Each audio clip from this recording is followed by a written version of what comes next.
നമസ്കാരം. ഞാൻ doctor Sophia Saleem, പട്ടം SUT ഹോസ്പിറ്റലിലെ സീനിയർ കൺസൾട്ടൻറ്റ് പൾമണോളജിസ്റ്റാണ്. എന്ന് ഞാൻ പറയാൻ പോകുന്നത് ഇപ്പോൾ നാം കണ്ടുവരുന്ന ദൈർഘ്യം കൂടിയ ചുമയുടെ കാര്യമാണ്. ഇപ്പോൾ നമ്മൾ പത്രവാർത്തകളൊക്കെ കേൾക്കുന്നുണ്ട്. സാധാരണ ഒരു വീട്ടിലാണെങ്കിലും ചുമയില്ലാത്ത ആൾക്കാരില്ല. ഒരു ഓഫീസിൽ പോയാലും നമുക്ക് ചുമയ്ക്കുന്ന മനുഷ്യരെ കാണാനേ ഉള്ളൂ.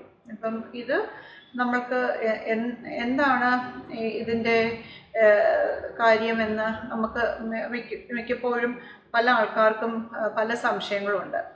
അപ്പോൾ അതിനെ പറ്റിയിട്ടാണ് നമ്മൾ ഇന്ന് സംസാരിക്കാൻ പോകുന്നത്. ഈ ക്രോണിക് കോഫ് എന്ന് പറഞ്ഞാൽ ചുമ നമ്മൾ സാധാരണയായി രോഗലക്ഷണമായിട്ടാണ് നമ്മൾ കണ്ടിരുന്നത്. എന്നുവെച്ചാൽ നമുക്ക് ചുമ വരുവാണെങ്കിൽ അതിൻ്റെ പുറകിലൊരു ഒരു അസുഖം കാണും. അതിൻ്റെ ഒരു രോഗലക്ഷണമായിട്ടാണ് നമ്മൾ കണ്ടിരുന്നത്. പക്ഷേ ഇപ്പോൾ നമ്മൾ അങ്ങനെയല്ല. ഇപ്പം ക്രോണിക് കോഫ് ഇറ്റ്സ് എ ഡിസീസ് എന്നാണ് പറയുന്നത്. അത് ഒരു രോഗമായിട്ടാണ് നമ്മൾ കാണുന്നത് ഇപ്പോൾ. അതിൻ്റെ റീസൺസ് പലതാണ്.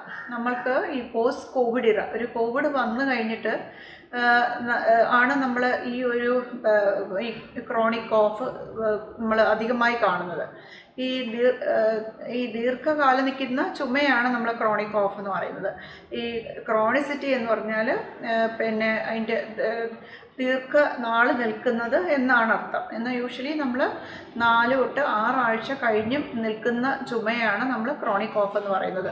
സാധാരണ ഒരു ആരോഗ്യവാനായ ഒരു മനുഷ്യന് ചുമ മാക്സിമം ഒരാഴ്ചയോ ഒരു 10 ദിവസമോ കൊണ്ട് നമ്മുടെ ബോഡിയുടെ റെസിസ്റ്റൻസും ചെയ്യുന്ന ചികിത്സകളും കൊണ്ട് അത് തീർച്ചയായിട്ടും മാറിപ്പോകുന്നതാണ്.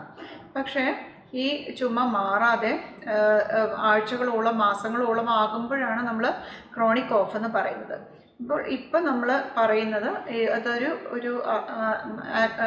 ഒരു ഡിസീസ് എന്നാണ് പറയുന്നത്. ഇതൊരു രോഗലക്ഷണമല്ല, അത് തന്നെ ഒരു അസുഖമാണ്. ഈ ക്രോണിക് കോഫിന് പല കാരണങ്ങളുണ്ട്. ഒന്ന്, നമ്മൾ അപ്പർ എയർവേ ഒരു കോഫ് സിൻഡ്രോം എന്ന് പറയും. ഇത് യൂഷ്വലി നമുക്ക് അലർജി ഉള്ള വ്യക്തികളിലാണ്. നമുക്ക് സൈനസൈറ്റിസ് ഒക്കെ ഉള്ള വ്യക്തികൾക്ക് പിന്നെ നമുക്ക് running nose, sneeze, rhinitis, sinusitis ഒക്കെ ഉള്ള ആൾക്കാർക്ക് നമുക്ക് ഈ സൈനസിലുള്ള സെക്രീഷൻസ് നമുക്ക് അത് നമ്മുടെ തൊണ്ടയുടെ ഭാഗത്ത് വീഴുമ്പോൾ ഒരു ഇറിറ്റേഷൻ ഉണ്ടായി നമ്മൾ ചുമയ്ക്കുന്നതാണ് വൺ ഓഫ് ദ റീസൺസ് പറയുന്നത്. ഇത് പോസ്റ്റ് നേസൽ ഡ്രിപ്പ് എന്ന് പറയും. ഈ പോസ്റ്റ് നേസൽ ഡ്രിപ്പ് ഇൻഡ്യൂസ്ഡ് കോഫാണ് നമ്മളിപ്പം കോമൺ ആയിട്ട് കാണുന്ന ഒരു ചുമ. പിന്നെ അല്ലാതെ നമുക്ക് ആസ്മ ഒരു റീസണാണ് നമുക്ക് ചുമ വരുത്താൻ. ഒരു കോഫ് വേരിയൻ്റ് ആസ്മ എന്ന് തന്നെ ഒരു എൻറ്റിറ്റി ഉണ്ട്. അപ്പം ഇങ്ങനെയുള്ളവർക്ക് നമുക്ക് പ്രത്യക്ഷത്തിൽ ആസ്മ രോഗികൾക്ക് കാണുന്ന വലിവൊന്നും കാണത്തില്ല. പക്ഷേ അവരുടെ മെയിൻ സിംറ്റം ചുമയായിരിക്കും. പിന്നെ നമ്മൾക്ക് സാധാരണ കണ്ടുവരുന്ന ഗേർഡ് ഇൻഡ്യൂസ്ഡ് കോഫാണ്. ഗേർഡ് എന്ന് പറഞ്ഞാൽ ഗ്യാസ്ട്രോഇസോഫേജിയൽ റിഫ്ലക്സ് ഡിസീസ്. അത് നമുക്ക് ഈ ഗ്യാസ്ട്രോഇസോഫേജിയൽ റിഫ്ലക്സ് പല കാര്യങ്ങളും കൊണ്ടാകാം. ഒന്ന്, നമ്മൾ ഭയങ്കര സ്ട്രെസ് ഉള്ള ഇൻഡിവിജ്വൽസിലും വരാം. ഒരുപാട് നമ്മുടെ നമ്മുടെ ഭക്ഷണ ക്രമീകരണങ്ങൾ തെറ്റി എടുക്കുന്ന ഭക്ഷണക്രമമുള്ളവർക്കും വരാം. എന്ന് പറഞ്ഞാൽ നമുക്ക് ഫുഡൊക്കെ ഒരുപാട് സമയം സ്കിപ്പ് ചെയ്ത് പിന്നെ നമ്മൾ ഒരുപാട് സ്പൈസി ആയിട്ടുള്ള ഫുഡ് കഴിക്കുന്നവർക്ക്, ഉറക്കമില്ലാത്തവർക്ക് നമുക്ക് സ്ലീപ്പ് ഡിപ്രിവേഷനും ഈ ഗേർഡിന് ഒരു കാരണമാകാം.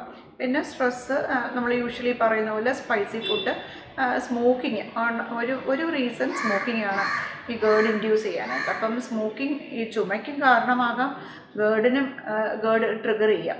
ഇതിപ്പോൾ ഈ ക്രോണിക് കോഫായിട്ട് എന്ന് വെച്ചാൽ ഒരു മാസത്തിന് മീതെ ചുമയായിട്ട് വരുന്ന ആൾക്കാർക്ക് ഈ സാധാരണയായിട്ട് കാണുന്ന കാര്യങ്ങൾ ഇതാണ് ചുമയുടെ പിന്നിൽ.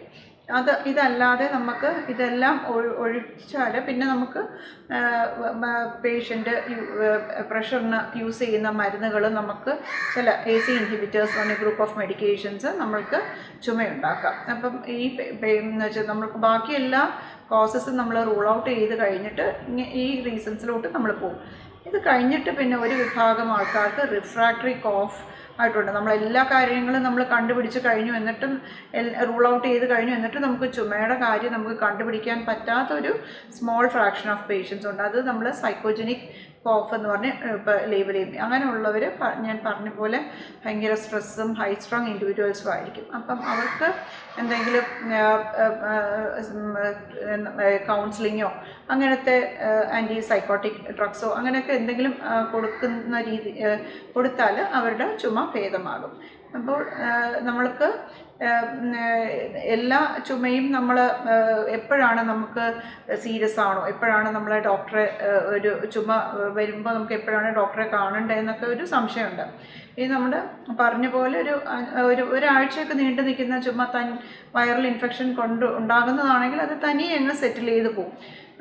ഒരു 2-3 ആഴ്ചയ്ക്കുള്ളിൽ തന്നെ അത് മാറാതെ അതിൻ്റെ കൂട്ടത്തിൽ പനി ഒരു പ്രാവശ്യം വന്ന് മാറി വീണ്ടും പനി പ്രത്യക്ഷപ്പെടുക, അങ്ങനത്തെ ചുമ തീർച്ചയായിട്ടും ഡോക്ടറെ കാണേണ്ടതാണ്. പിന്നെ ചുമ വരുമ്പോൾ അതിൻ്റെ കൂട്ടത്തിൽ മഞ്ഞയോ പച്ചയോ നിറത്തിലുള്ള കഫവും അല്ലെങ്കിൽ രക്തമയമുള്ള കഫവും ഉണ്ടെങ്കിലും തീർച്ചയായിട്ടും ഡോക്ടറെ കാണേണ്ടതാണ്. പിന്നെ ഈ ചുമയുടെ കൂടെ നമുക്ക് അതീവമായിട്ടുള്ള കഠിനമായിട്ടുള്ള ശ്വാസം മുട്ട് അങ്ങനെ അനുഭവപ്പെടുകയാണെങ്കിൽ, ചെസ്റ്റ് പെയിൻ, അങ്ങനെ നെഞ്ചുവേദന ഇതൊക്കെ അനുഭവപ്പെടുകയാണെങ്കിലും അത് നമ്മൾ പിന്നെ കാര്യമായിട്ട് പ്രശ്നമുള്ള ചുമയായിരിക്കാം. തീർച്ചയായിട്ടും ഒരു ഡോക്ടറെ സഹായം നേടേണ്ടതാണ്. അപ്പോൾ ഇതിൽ ഈ ദീർഘകാല ചുമയുള്ളവർക്ക് ഇത് ഞാൻ പറഞ്ഞത് എന്തെങ്കിലും ആകാം റീസൺ. അപ്പോൾ തീർച്ചയായിട്ടും നമ്മൾ കണ്ടിന്യൂസ് ആയിട്ടുള്ള ചുമ നെഗ്ലക്റ്റ് ചെയ്യാതെ പ്രോപ്പറായിട്ട് ട്രീറ്റ്മെൻറ്റ് എടുക്കുന്നതാണ് നല്ലത്.